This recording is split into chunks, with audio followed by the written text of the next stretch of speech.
चलो हाँ चलो, आज और आइडम और फेज का दोस्तों दूसरा लेक्चर है। आज हम लोग बहुत इंपॉर्टेंट क्वेश्चन पढ़ेंगे जो बहुत सारे एग्जाम में पूछे गए हैं। पहला स्टार्ट करते हैं हम लोग, the apple of eye. Apple क्या बोले थे? Apple of eye. Apple of eye, जैसे आई के सेंस में कुछ भी जो होता है ना, आई के सेंस में प्यारा होता है। जैसे कि आँख का तारा होना तो भी क्या होता है? प्यारा होता है। इसी प्रकार इसमें भी क्या है? Apple of I.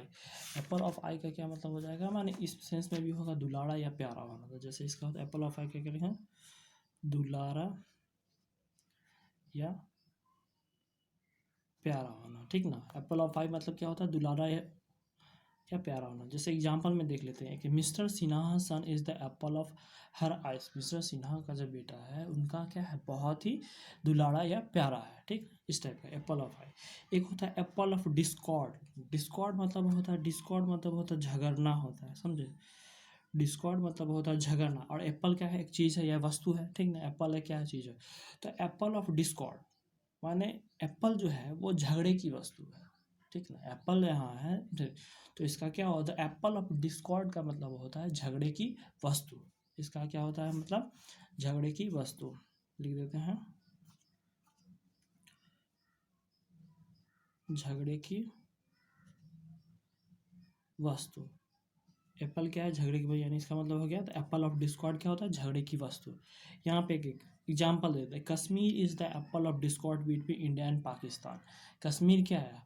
इंडिया और पाकिस्तान के लिए क्या है? झगड़े की वस्तु है, क्योंकि कश्मीर की वजह से आज से नहीं बहुत सालों से झगड़े होते आ रहे हैं, तो वो क्या है? झगड़े की वस्तु। देखिए एक होता है एज वेल एज, तीसरा आते हैं as well as. As well as का मतलब समझते हैं। जैसे कि हमें मान लो कि पैसे की ज़रूरत है, ठीक ना। तुमने पापा से मांगा, चाहे कोई पापा से मांगा, तो उन्होंने क्या किया? पैसा दिया। पैसे के अलावा उन्होंने क्या किया? एडवाइस भी दिया, ठीक ना। पैसे के अलावा उन्होंने एडवाइस दिया, जो वो के अलावा जो हुआ ना, ठीक ना, वही सेंस में होता है एज वेल एज, ठीक ना। तो यहाँ इसका मतलब हो जाएगा के अलावा, पैसे के अलावा उन्होंने मुझे एडवाइस दिया, माने जो जो हमें नहीं चाहिए उसके बाद भी उन्होंने एक फ्री में हमको एक चीज़ दे दिया कि ये, जैसे कि he give me money as well as advice. उन्होंने क्या? पैसा दिया, उसके अलावा क्या दे दिया? एडवाइस देते। यहाँ पे जो हो गया ना, देखो एज वेल एज, ये क्या होगा? Idem phrase. यहाँ पे देखो कहते Apple of the apple of Discord, ये भी क्या होता है? Idem phrase. लग गया कि नहीं? सेंटेंस में लग गया, ठीक है। यहाँ पे भी है द एप्पल ऑफ, यहाँ द एप्पल ऑफ आइज, ठीक ना, इस टाइप का। आगे एज फार एज। देखो एज फार एज का मतलब होता है कि जैसे तुम्हें कोई प्लेस का मेंशन किया गया हो, माने कोई जगह बताया होगा कि तुमको वहीं तक जाना है, ना ही उससे पहले आना, माने उससे पीछे जाना है, ना ही कहीं उससे आगे जाना है। बस जो प्लेस मेंशन किया गया है ना, वही जगह जाना है, ठीक ना। जैसे कहीं भी होगा पढ़ाई लिखाई में बोलेगा कि पाँचवें चैप्टर तक पढ़ना है, चौथा नहीं है या छठा नहीं, सिर्फ पाँचवें, तो ये मेंशन किया गया कि पाँचवें चैप्टर तक ही आपको पढ़ना हो गया है। तो ये हो गया आपको एज फार एज। इसका मतलब हो गया वही होता है। एज फार एज का मतलब हो जाएगा निश्चित स्थान तक पर आगे नहीं, ठीक ना। इसका मतलब हो जाएगा जैसे कि निश्चित स्थान, ठीक ना, स्थान तक पर आगे नहीं, आगे नहीं। समझ में है। सो एज फार एज माने कोई एक, जैसे यहाँ पे देखिए टू प्लेस मेंशन, एक प्लेस को मेंशन किया गया है। प्लेस का मेंशन जो पेन पे कुछ भी हो सकता है, जो मेंशन किया गया है चाहे कुछ भी होता है, बट नॉट फर्दर, आगे उसके आगे नहीं जाना है, ठीक है।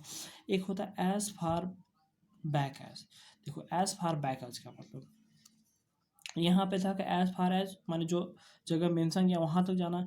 यहाँ पे एज फार एज है, फिर है इसके पहले बीच में बैक लग गया। बैक मतलब क्या होता है? पीछे होता है। यानी जो मेंशन किया गया जगह है ना, वहाँ नहीं, उससे जस्ट पीछे, माने उससे बैक में, वहीं तक जाना है। तो इसका हो जाएगा पीछे तक। इसका हिंदी क्या हो जाएगा? पीछे तक, ठीक ना। इसका समझ में आया? जैसे एज फार एज मतलब जो मेंशन जगह वहाँ जाना है, और एज फार बैक एज माने वह जगह, माने उस जो मेंशन जगह से उससे थोड़ा सा पीछे, ठीक ना, वो हो गया। इसको बोलते हैं एज फार। जैसे एक ट्रांसलेशन दोनों का इसी में आ जाएगा, ठीक ना। Example, if you want to know, the history of इस कॉलेज, अगर तुम इस कॉलेज का हिस्ट्री जानना चाहते हो, ठीक ना, इस कॉलेज का हिस्ट्री जानना चाहते हो, you will have to go as far back as 1950। तो तुम्हें क्या अवश्य 1950 से थोड़ा सा पीछे जाना चाहिए, ठीक ना, अवश्य जाना चाहिए। तो ये हो गया इसके ट्रांसलेशन। देखो अब आते हैं छठा नंबर, अटेंड टू। छठा आते हैं, क्या है, अटेंड टू का क्या मतलब होता है। देखो अटेंड, क्लास में हम लोग क्या करते हैं, अटेंडेंस बुलाता है। अटेंडेंस जब बुलाता है तो हम लोग क्या करते हैं, मान ध्यान से देखते हैं, नहीं जब ध्यान से देखते हैं तो ठीक ना, उसी में अटेंडेंस से अटेंड टू होता है, मतलब ध्यान से, क्या होता है, ध्यान से। अटेंड टू मतलब ध्यान से, ऐसे याद कर सकते, अटेंडेंस से अटेंड, मतलब अटेंडेंस जब बुलाता है तो हम लोग क्या ध्यान से देखते हैं, तो वही होता है कि ध्यान से हो गया। जैसे I have a lot of work to attend to, मैंने बहुत सारे वर्क को जो है ना बहुत ध्यान से किया।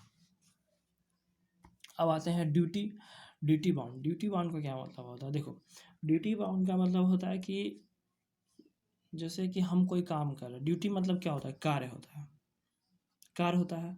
बाउंड्री क्या होता है, बाउंड्री मतलब होता है कोई एक बाउंड्री होता है, ठीक ना, किसी चीज़ का, हर चीज़ का बाउंड्री होता है, तो उसे बाउंड, सॉरी बाउंड है, तो बाउंड मतलब बाउंड्री समझो, बाउंड्री की तरह होता है, तो बाउंड है, ठीक है। जैसे जॉब वॉब करते हो, ठीक है, जॉब वॉब करते हो, उसमें 5 साल का बाउंड होता है, यानी 5 साल तक आप लोग जो जो काम मिलेगा ना, आपको वो करना है, उसके बाद ही आपको कहीं आपको मन रहना है तो रहिए, नहीं रहना है तो जाइए, वो लेकिन 5 साल का जो बाउंड बनाता है वो होता है। या हम लोग को होता है कि अपने माता पिता के प्रति क्या कर्तव्य है, हमारे जैसे माता है तो उनके लिए मुझे क्या कार्य करना चाहिए, उनकी क्या सब सेवा सत्कार, तो इस टाइप का होता है, ठीक है। तो ड्यूटी बाउंड, तो ड्यूटी बाउंड का क्या मतलब होता है, अपने कार्य या कर्तव्य के लिए जरूरी होना, ठीक है ना। हमें किसी पर्सन के लिए क्या जरूरी है, मैंने कर्तव्य क्या करना चाहिए, दादा के लिए कौन सा कर्तव्य करें, दादी के लिए कौन सा, मम्मी पापा के लिए कौन, एक ऑफिस में जो कार्य होता है उसके लिए क्या कर्तव्य करना चाहिए, सब कुछ के लिए होता है, तो वही हो गया ड्यूटी बाउंड। मैंने एक बाउंड्री में रहना, यानी इसका अपने, हिंदी है, अपने कार्य के लिए जरूरी होना, ठीक ना, ये हो गया था ड्यूटी बाउंड, माने अपने कार्य के लिए जरूरी होना। जैसे आई एम ड्यूटी बाउंड, कहते टू विजिट, कहते विजिट माई ओल्ड फादर, मैंने अपने ओल्ड फादर को से मिलने के बाद जो है ना, उन मिलने के बाद मैं जो मेरा कर्तव्य हुआ, मैंने अपना कर्तव्य किया। एट ए स्ट्रेच, स्ट्रेच मतलब देखो, स्ट्रेच मतलब होता है तनाव टाइप का होता है, ठीक ना, तनाव होता है, ठीक है। स्ट्रेस मतलब क्या, तनाव होता है। जब ये तनाव का होता है, जब हम लगातार कुछ काम कर लेते हैं, जैसे 4-5 घंटा लगातार पढ़ लेते हैं, लेकिन किसी, ठीक है, तो वो हो जाता है उस समय जो होता है ना, लगातार के सेंस में स्ट्रेस आ जाता है। तो एट ए स्ट्रेच, तनाव मतलब समझें कि लगातार कोई चीज़ करने पे मन 3-4 घंटा 5 घंटा पढ़ लेंगे तो तनाव हो जाता है, तो वो हो जाता है लगातार, इसका सब होता है लगातार होता है, ठीक ना। इसका मतलब क्या होता है, लगातार। जैसे कि एक translate, I can study 3 hour at a stretch, मैं लगातार 3 घंटे पढ़ सकता हूँ, ठीक ना। उसके अगर आगे जाएगा पढ़ने तो उसके शरीर में, दिमाग में तनाव टाइप हो जाएगा, ठीक ना, थक जाएगा दिमाग, तो उसी को बोलते हैं ना, एट ए स्ट्रेच माने लगातार। अब आते हैं eight the 11th our. 11th our का क्या मतलब होता है, देखिए समझते हैं। जैसे कि ये 12 बजा, ठीक नहीं, घड़ी है मेरा, ठीक, ये 12 है, ये 12 है, ये 11, मान लेते हैं यहाँ 11 है, 10 है, इस टाइप के 9 है, इस टाइप की घड़ी है, ठीक ना। ये 12 बजे, ठीक है। 12 बजे क्या होता है, 12 बजे के बाद क्या होता है, मेरा या तो एम होगा तो वो पीएम में बदल जाएगा, ठीक ना, केस में हो जाएगा पीएम में होगा। अगर पीएम होगा तो क्या होगा, एम में, माने 12 बजे एक ऐसा टाइम है, उसके बाद मेरा दिन चेंज हो जाता है, ठीक ना, दिन क्या होता है, चेंज हो रहा है, यानी 12 बजे पे, जैसे कि तो इसका अंतिम समय क्या है, 11, 11 बजे, जैसे 11 बजा, 11 बजे के बाद 12 बजे, 12 जैसे ही बजेगा कि मेरा ये टाइम चेंज हो जाएगा, एम से पीएम, पीएम से एम, तो 11 क्या है, अंतिम समय है, ये इसका अंतिम समय है ना, 11-12 का अंतिम समय, यही अंतिम समय के बाद जो था एम से पीएम बन जाता है, तो ये हो जाता है एट द 11th आवर का मतलब होता है अंतिम समय, अंत समय, क्या होता है, इसका अंतिम समय होता है,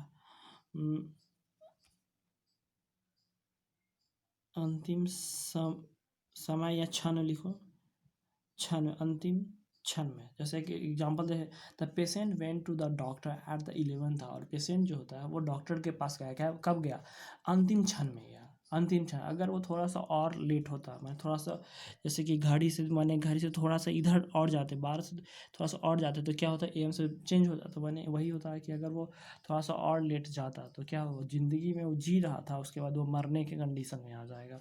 तो वो हो गया एट द, ये हो गया at the 11th। At bottom, देखो बटम मतलब क्या होता है, भीतर होता है। बटम का क्या मतलब होता है, भीतर होता है।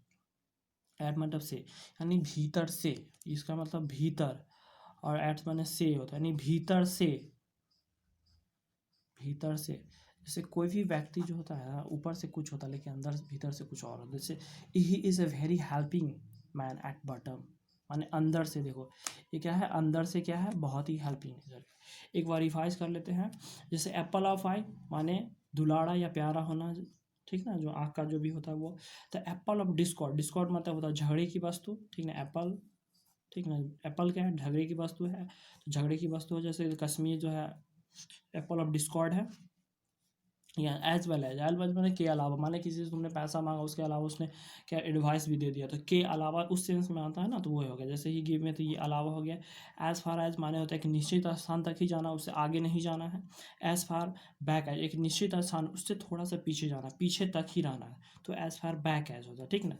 जैसे यहाँ पे, जैसे यहाँ पे लिखा होगा, if you want to know the history of college, तो यहाँ पे देखिए go as far back as, ये हो गया कि नहीं, एडम की फ्रेज, एडम फ्रेज आ गया। चलो अटेंड टू के बारे में बताया कि अटेंडेंस जब बोलते हैं तो हम लोग ध्यान से देखते हैं, तो ध्यान यहाँ पे, सॉरी, अटेंडेंस जब वो बुलाता है, अटेंडेंस जब बोलते हैं उस समय हम लोग क्या करते हैं, ध्यान से देखते हैं। अटेंड, तो उसी समय क्या होता है, अटेंडेंस से अटेंड टू याद रखेंगे, ठीक है, ध्यान से।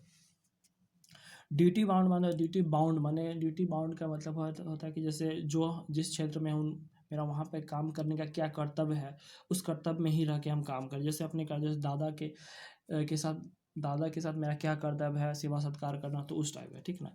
एट स्ट्रेच, स्ट्रेच का मतलब अभी बताया कि अगर लगातार तुम पढ़ लोगे, कुछ देर पढ़ लोगे, तो क्या वो दिमाग में स्ट्रेच आ जाता है, यानी लगातार से इसमें एट स्ट्रेच लग गया, तो मैंने एट स्ट्रेच में लगातार आ जाता है, ठीक ना। जैसे ही एट द 11th आवर माने अंतिम क्षण होता है। बताएं कि अंतिम क्षण 12 के जस्ट उधर गया, तो एम से पीएम से, यानी 11 क्या अंतिम समय है उसका, 11। फिर एट द बॉटम माने भीतर से होता है। एट द बॉटम मतलब क्या होता है, भीतर से, माने कोई आदमी भीतर से कितना अच्छा और कितना ये हेल्पिंग नेचर का है, सॉरी।